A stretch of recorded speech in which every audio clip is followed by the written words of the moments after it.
yourself for a heart-pounding battle that rivals John Wick's relentless pursuit as the commercial real estate world finds itself on the edge of collapse. Commercial real estate crisis still looming over the U.S. economy, and it's not going away. With lending plummeting by a staggering 56% and a ticking time bomb of $450 billion in loans set to explode. Just like a heart-pounding scene from Mission Impossible, the commercial real estate arena finds itself in the midst of a high-stakes mission. The experts' warning bells sound like an intense countdown, signaling the imminent threat of a recession. Get ready for a roller coaster ride through the $5.6 trillion U.S. commercial real estate industry, filled with nail-biting suspense, unexpected revelations, and the adrenaline rush of a high-stakes thriller. Commercial real estate stands at the edge of disaster. Lending plummets, offices sit empty, and loans approach their expiration date. Can the industry overcome these hurdles and secure a victory, or will chaos prevail? Prepare for a thrilling tale of financial twists and turns that will keep you hooked until the final moment. Shattered foundations. The sector is grappling with a startling 56% plummet in commercial real estate lending during the first quarter of 2023 compared to the same period last year. Hang on, we won't disappoint when it comes to disappointing you. To add more to an already real estate circus, the Mortgage Bankers Association's report delivers a gut punch. Loans witnessing a heart-stopping 42% drop-off from the previous quarter, marking the slowest pace since 2014.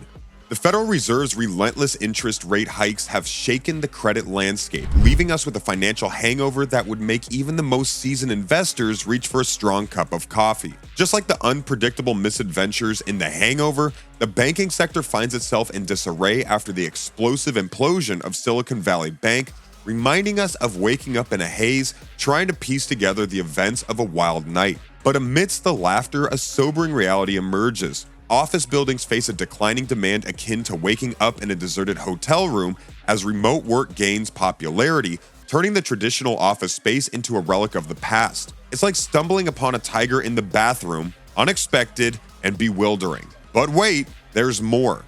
A ticking time bomb looms large, with nearly $450 billion in commercial real estate loans set to mature in 2023, presenting a daunting challenge reminiscent of retracing the steps from the previous night to find that missing tooth.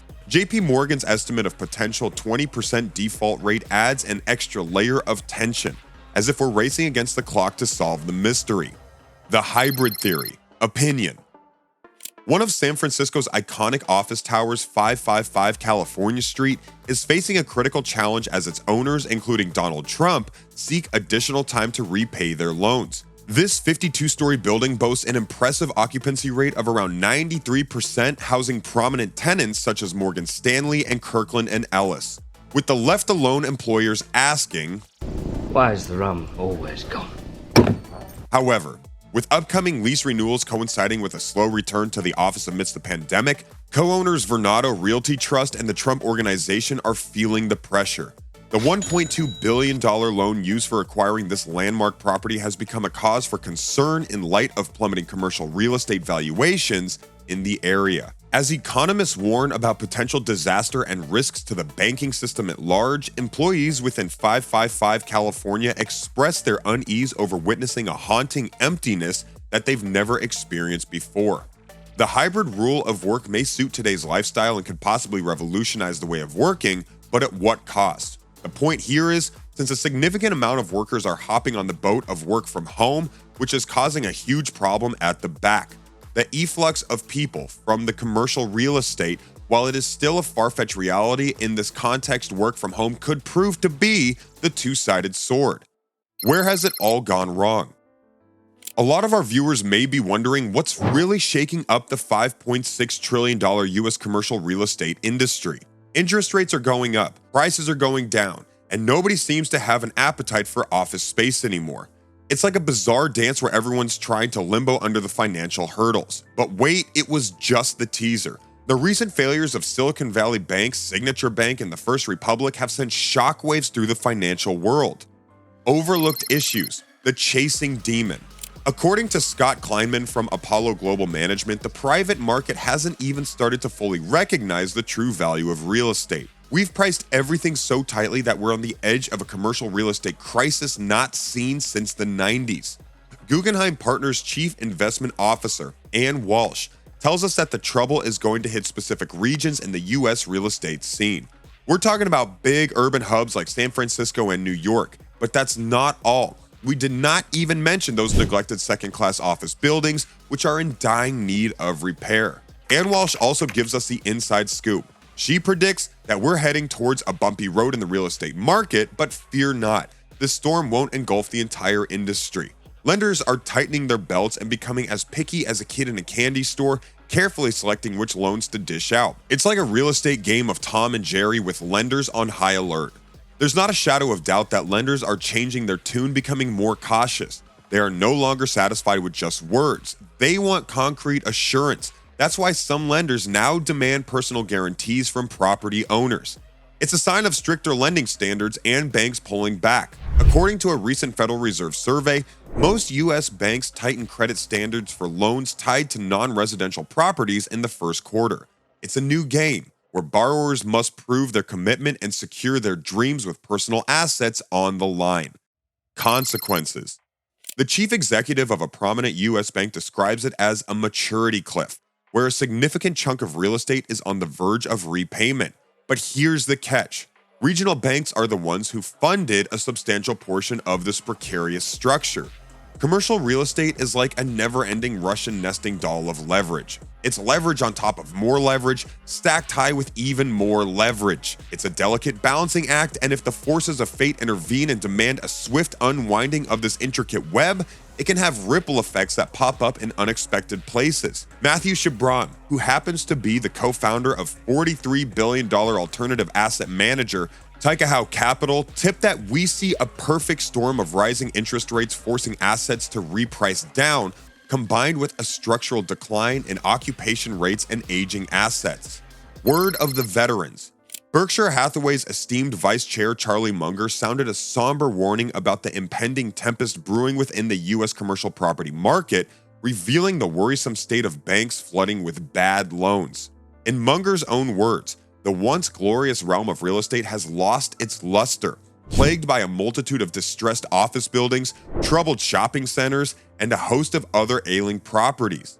In a breath of relief, Munger provided a glimmer of reassurance, assuring us that the challenges we face in the commercial property market do not reach the same magnitude as the calamitous financial crisis of 2008. It's a ray of hope in an uncertain landscape, reminding us that we have learned from the past and are better equipped to navigate the current storm. From the heights of optimism to the depths of panic, the commercial real estate world took a wild roller coaster ride. S.L. Green & Co., New York's top landlord, was feeling confident, boasting about lease spaces and reduced debt. They were ready to go full guns blazing into 2023, but then bam, Silicon Valley Bank went down and Wall Street lost its cool. Shares tumbled, banks freaked out, and everyone wondered if developers would default on a whopping $3.1 trillion of real estate loans.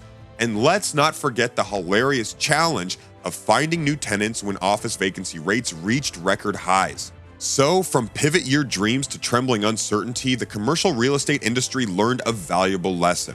Sometimes, life just loves to throw a wrench in your skyscraper plans. Banks and real estate risks, a closer look. Regional banks like PNC Financial and Fifth Third have limited exposure to commercial real estate, with PNC holding $36 billion in commercial mortgages and Fifth Third having $10.3 billion in commercial real estate assets. Both banks boast strong loan performance and low delinquency rates. Wells Fargo, the nation's largest commercial real estate lender, showcases excellent credit metrics. Their charge-offs for commercial loans are a mere 0.01% of the portfolio, significantly lower than consumer loan write-offs. The bank has also improved the quality of its commercial mortgage loans. Despite these positive signs, concerns arise on Wall Street. Analyst Kabir Kaprahan warns of potential loan deterioration, estimating $38 billion in losses due to possible write-downs. Market softness is already affecting refinancing and the value of commercial mortgage-backed securities. Financially stable RXR Realty had to provide additional collateral amid stricter refinancing requirements. The relief. Federal Reserve officials, including their main man, Jerome Powell, have emphasized that the bad luck of Silicon Valley Bank and Signature Bank were rare incidents unrelated to real estate. Rest assured, the banking system is strong, sound, and resilient. While challenges may arise for certain properties, most upcoming debt appears manageable and can be refinanced. Bottom line being, the real estate market remains stable with various sectors performing well. But the amount of truth in this is just as easy as finding shadows in the dark. You don't know where to begin. And so, the fate of the $5.6 trillion US commercial real estate industry remains uncertain. Will it conquer the challenges or fall on its face, slipping from banana peels? Only time will reveal the thrilling conclusion to this grappling tale. Stay tuned for the unexpected twists and turns that lie ahead.